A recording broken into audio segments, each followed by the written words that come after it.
Hey everybody, it's Norm from Tested. And it's Jeremy from Tested. Welcome to Projections, our show about virtual reality, augmented reality, and the interesting ways in which these technologies are going to change the way we experience all sorts of things, like art and entertainment. Yeah, so I hear. Yeah, so this past weekend I went to one of the first VR art galleries I had heard of. VR art gallery? What's that? This sounds like the most hipster Bay Area thing you could possibly sign up for on a Saturday night. It was kind of that, which not to knock it, I thought it was a fascinating experience. No, dude, I wish I could have made it. I was out of town, but I was very jealous because I would have signed up for this instantaneously. So tell me about it. You went to a museum, right? A proper museum. Well, it was an art space. Okay. A space they rented. Okay. And it was curated. So this is called Magic Gallery.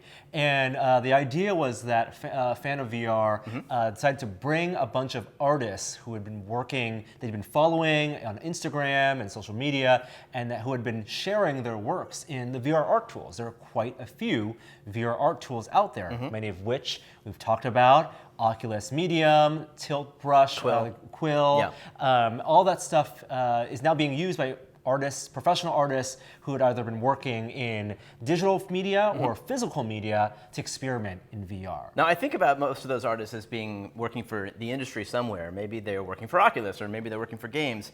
But are you saying that these were artists that were making art for the sake of art, that they got these tools and they were just experimenting in VR to see what they could make? It was a wide background. So we definitely met people there who had maybe sculptural backgrounds. I think most of them had some connection either to games or digital entertainment, maybe work in the VFX industry, but not all necessarily worked in that space now, and definitely not all worked in the VR space, worked for Oculus, for example.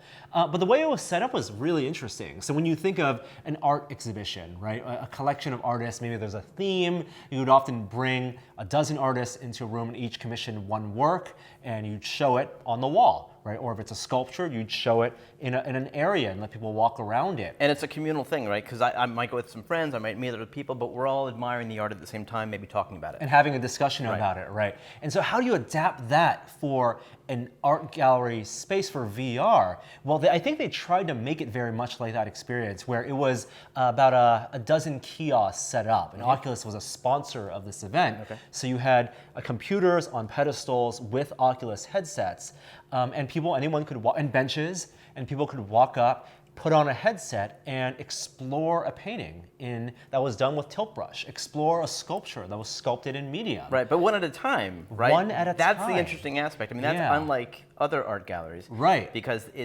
was there a queue? I mean, did you have to wait to see the art? For some, yeah, there may be a wait for 2 or 3 people.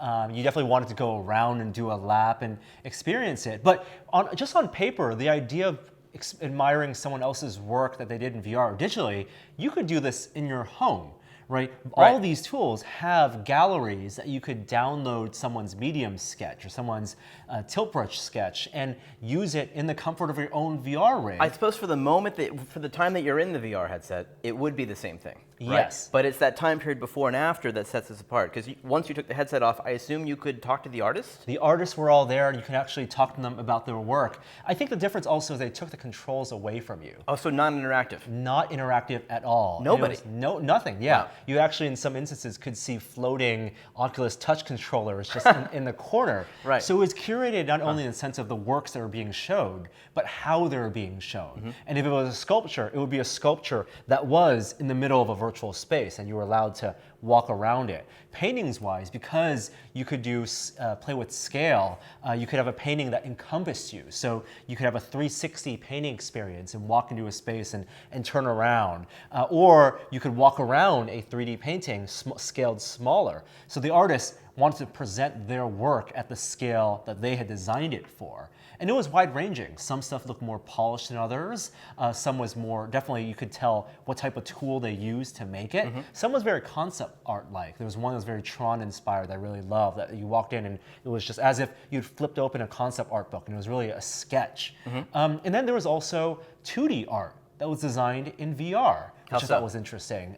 They had not only printouts, screenshots printed out of this art that was just against the wall, but also they had hanging computer monitors. And there was an artist who had used tilt brush to do a painting, exported the model and done some light animation and refinement in a 3D program, and then displayed it for a 16:9 portrait aspect ratio, which was very neat. That's fantastic. I mean, I love that these artists have this place that they can show off their work, because that's one of the best things about galleries. But at galleries, you can imagine some of the pieces might get picked up. They're also sometimes for sale, for not small prices, and the artists get a little cash back for their work. Right. How does that work in VR? I mean, these are digital pieces. Yeah, and not only were they digital pieces, there's no way to buy them. The marketplace for VR art right now is all free in those galleries, right. And they're not even showing you the processes. Like oftentimes, if you download a sketch in Tilt Brush, you can play back in Medium, you can record, you can see that work here. Right. None of that work gets shown. You have a conversation with the artist to learn about their figure drawing or their sculpting. You can see maybe a 3D print of their art, and maybe that's something that could be sold in the future. But the thing that was sold was AR art. So not only was it VR, they had augmented reality art. They had a book that they sold, and you could put a smartphone with an app in front of each page, and it would also blossom into animations as well. So that was a piece of merch that they were selling. That was one of the artists there? They had a book for sale? Yeah, it was a collection of other artists that brought together that. Wow. And then there were prints. You could buy a blow-up, a print.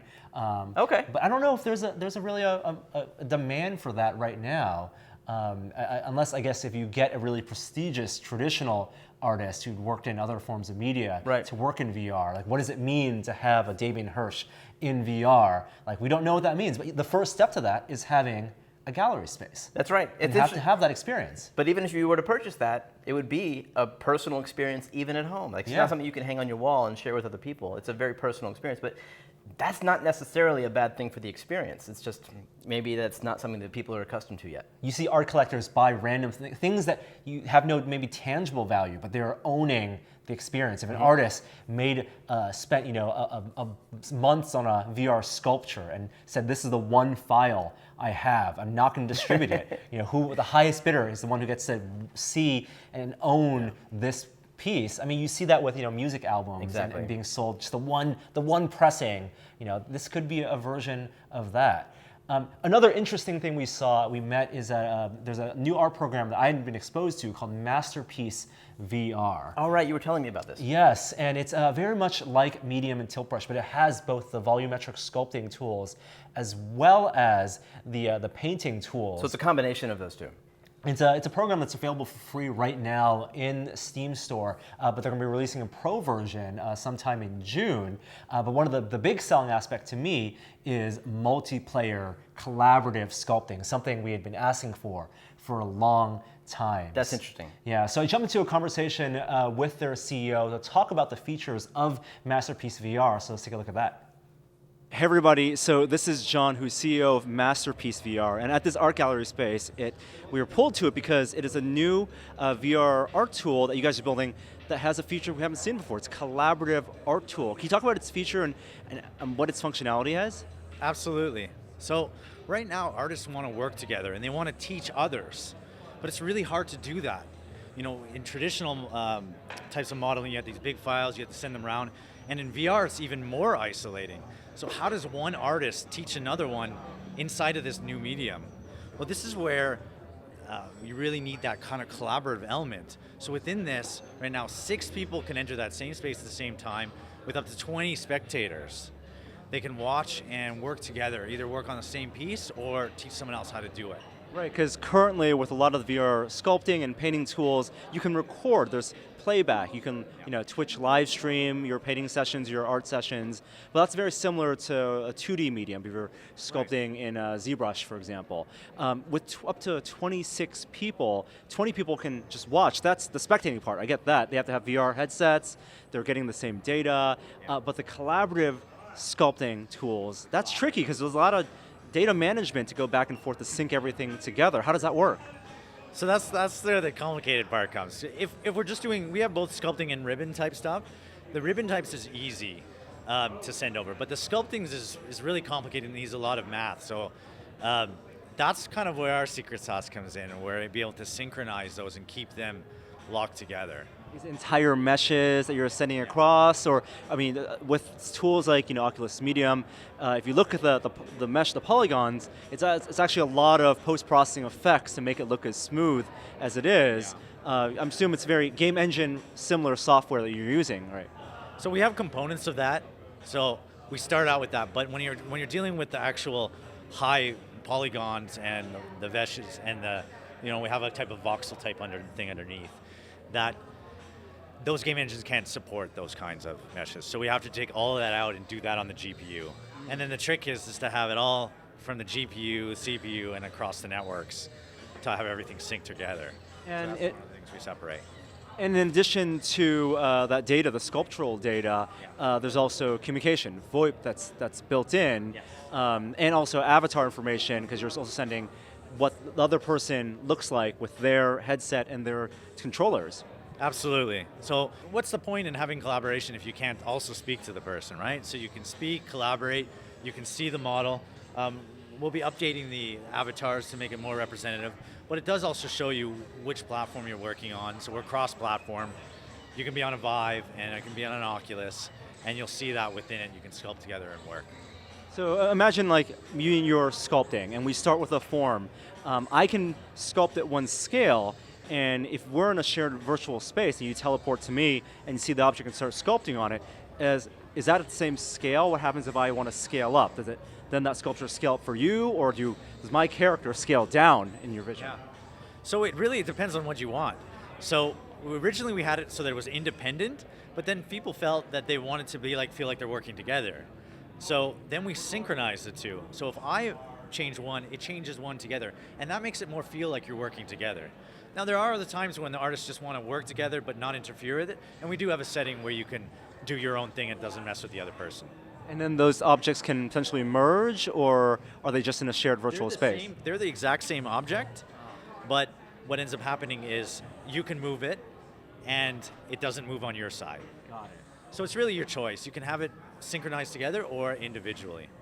With so many people working on forms and volume data, is there a limit? My computer system may have less memory than yours, or vice versa. How big and how detailed? What's the resolution of these objects you can make?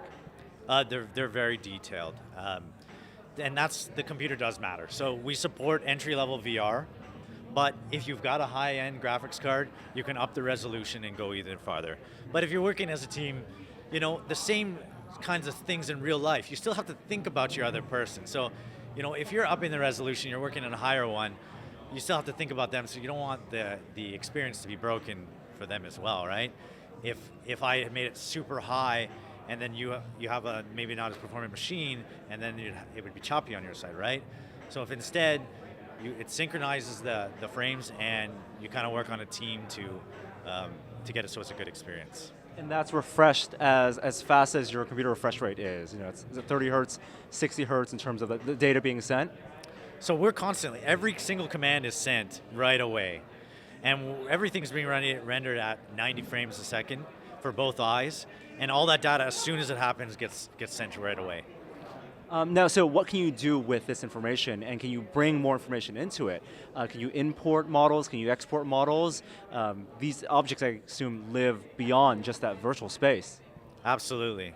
So right now, you can import reference images, you can import reference models, you can also export your models as well. So you create something within it, you can create it, then export it. You can use it for games, 3D printing, which, by the way, ours we can directly send to a 3D printer to print it out otherwise. Some other programs you have to modify them and everything. There's steps in between they don't tell you about. Ours you can just directly use it as part of your workflow. And in fact, on that note, we just ran a test comparing it to traditional software. We had, this is very interesting, we had someone with 3 years professional modeling experience on Blender.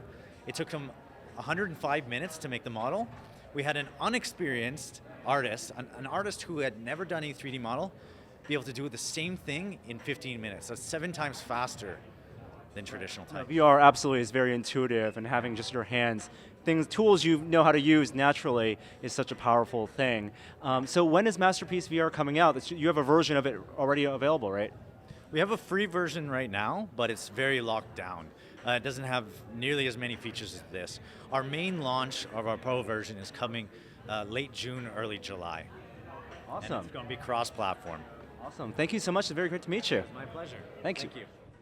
So Norm, you had a chance to try Masterpiece VR at the event. Yeah. What did you think? Yeah, so Frank and I got a demo, and we got a multiplayer demo. Frank loves sculpting in VR, and I was there merely almost as an observer. He was sculpting like a dragon-like figure, a snake figure, and it was cool because we had an avatar inside. So you could see him, and he could see you. What did you look like? It was just a floating head and hands right now. They're going to work on more avatar systems. Okay. But it was very much reminiscent of that toy box, Oculus toy box experience. Right. What they didn't have enabled for us was changing of scale. So we were both working on the same form, and if I moved and scaled up the form, it would also scale up for Frank. Another way to interpret that is interesting. I would rather me scale up, shrink myself Right. down, and let him not mess up with his positioning and his scale. Right. Like the app we saw at Silicon Valley VR. Exactly, exactly. And that is something that they are actually, it's going to be in their pro version, a toggle you can check. But it opened up the possibility. We love just being in this shared VR space. We know social VR is very powerful, but when there is something more to do than drawing balloons with Facebook Spaces, for example, but actually working in a volumetric medium, and the ability to have 6 people come together, sculpt together, and then also bring in 20 people just to spectate. There's a lot of data going through. I did feel like there potentially was a little bit of latency in the between pressing the trigger on the Vive controller and the brush activating. So not the motion, but the actual activation. Of The activation. things. Interesting. Yeah, it seemed like they were doing some tricks there to make that brush not seem like it was too laggy. Like it was a analog control, so you can depress the brush and make the brush wider, but there was just a little bit amount of latency, at least compared to using something like Medium that's just locally based. I assume that the multiplayer support is internet-based, or it doesn't have to be local? Yeah, completely internet-based. I could totally see people who work in VR as a medium, who do live streams, for example. If you're a VR artist and want to do Patreons, then you can say your top-tier Patreons get to jump in with you and watch and ask Q&A and do a sculpting demo. Well, isn't there also another tier that's just observers? Yes, exactly. Just 20 people can come in. 20 additional people? Yes, 26 people total. And can you see them? I don't know if you can see them yet. We'll have to test that out. But they can move around the space. Yeah, but they can just teleport around. Interesting. Yeah. It really opens up what the one-to-many broadcasts could be. And it's much more interesting to me than watching a live stream that just captured a rectangle and captured and streamed on Facebook or Twitch. Well, did you find that there was a common aesthetic, back to the art show for a minute, and including everything that might be done in Masterpiece VR? Do you find there's a common aesthetic to VR? I mean, it seems like everything's very handmade compared to what we think of as computer graphics, which is very angular and exact. Right. What VR brings is this analog, real-world kind of, aesthetic.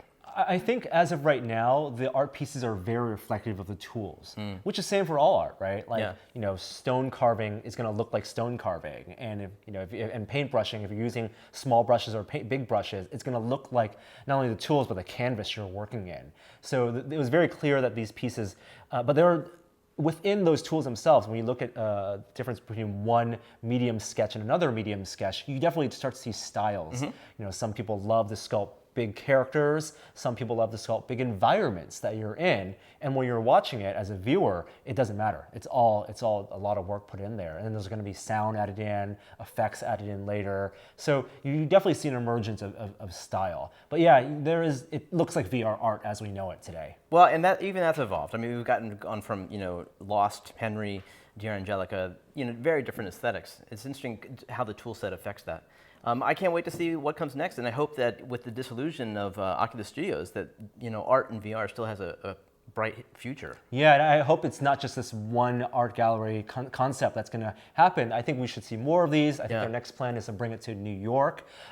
So Magic Gallery is the name of this specific touring exhibit. They have their information in Instagram. I will link that below. Our showcase this week is on this guy Jeremy's holding out. Whoa, watch where you're pointing at. This is the PS Aim. It is the first first-party peripheral for the accessory that's already in PS4. It's PS4's accessory's accessory. Okay, Right? but it's also the gun that comes with the game Farpoint. That's right. So PlayStation just shipped Farpoint, and to go along with it, this PS Aim controller that was developed for that game. And you've played most of it now. almost all of it, And you played a good portion of it too. Yes. I'm a fan. The game starts out a little slow. I would say like the first hour is maybe almost a tutorial. It's like getting you comfortable with a VR shooter. Because the movement mechanic is interesting. You hold the gun like this, and this is an analog strafe essentially, which would push you forward, push you backwards, left and right.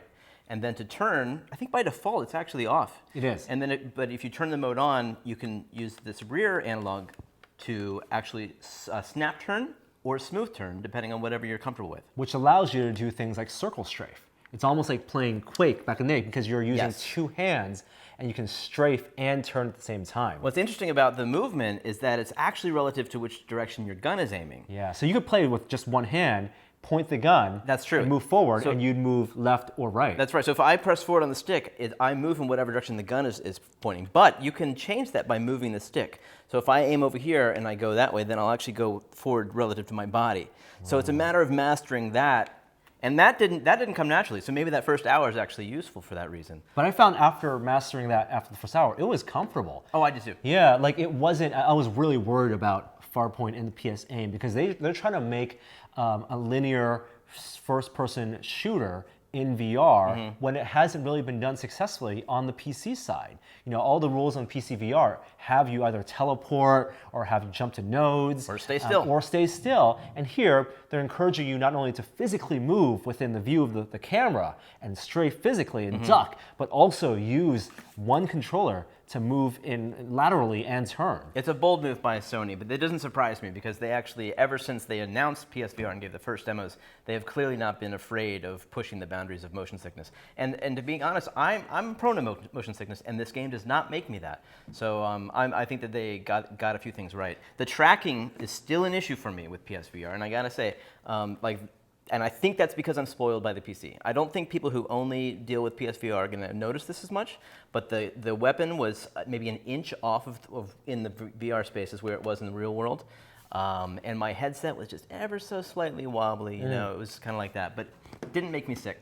Yeah, they do a thing when you start up Farpoint in showing you the tracking area, the volume of your camera, because you want to mount the camera above your TV, and you can see that cone kind of go right here. You know then that you're going to want to keep not only your headset, but also this peripheral within that cone. It kind of restricts your movements. You're not doing crazy banks and leans this way. There's no room scale aspect at all. This is a standing forward-facing game. Yeah, and if you turn around, you actually see it's blocked off where your headset will be blocking, including any object in front of it. So you're never really encouraged to turn around. Now, they designed the game to best accommodate that, not only in the level design, but also the enemy design. So the levels are actually, not only are they a corridor, they're a corridor that go forward. You're never really backtracking. There are turns in the valleys, you're on this planet. Diverging paths that always come back to But you. they always, eventually, if you're gonna make a right turn and go right for 100 meters, you're eventually gonna turn left and go back forward, because they never want you pointing too far and going in circles. And the enemies are always coming from the forward. So, yes. And thank goodness, because it would be kind of terrifying for them to come from behind, and I'm perfectly happy with them coming from in front of me.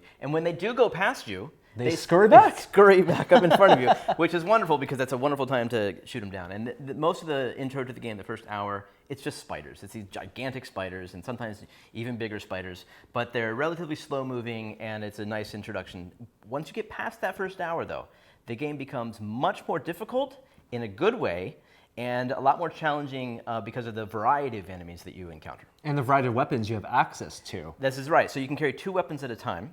You start out with the machine gun equivalent, and then shotgun. You get a shotgun, and then you get 2 more weapons. But you can only carry 2 at a time, so you have to decide which ones you want and leave the others behind. And you actually use this action to change weapons. Space Fire Trainer. Exactly. Yeah.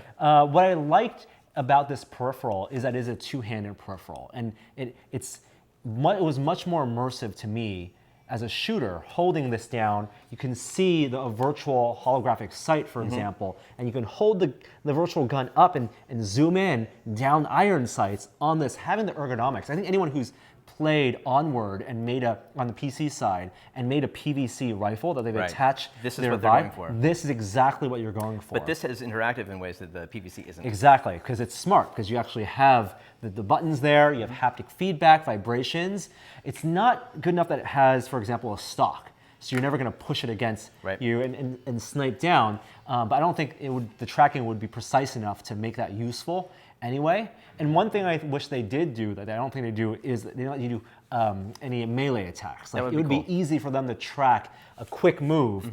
They do inverse kinematics. So if you move, because your body is represented, and if you move your hand off to one side, it would actually, your model detaches. It kind of guesses when your It hand must guesses, detach. Yeah. Exactly, which kind of works if you're aiming to the right and Right. shooting, and when it moves back in, it snaps your hand back in place, even though your real hand isn't actually tracked. So they could do melee in the future. I'd love to see a game where you'd put like a virtual bayonet or something, and you have motion controls that actually use your motion on the controller here. Yeah, I was impressed by how well the aiming works. It really helps you when you use the sights. Yeah. There's not a whole lot of auto aiming involved. So if you just free shoot at things, you can kind of get them dead. But half the time, if you actually use the sights and aim down the sights, it's very, very well designed.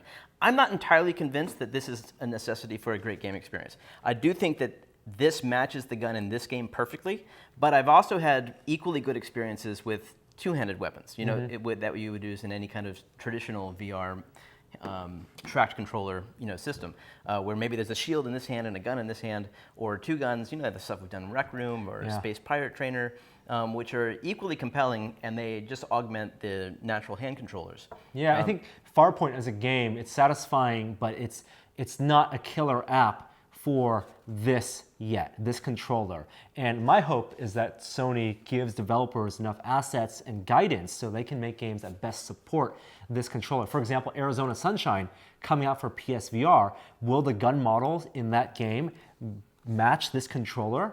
Will it be like a bullpup rifle, or is it still going to look like a pistol? Because this would be awkward to use as a pistol. Really, I wonder if your brain would match that, because I think I could imagine that working. Because I often, I wouldn't say often, but I did hold it in single, just to see what it was like, and it worked. It's kind of heavy, but that's not a bad thing. Yeah. But I think that this could disappear in VR and still work.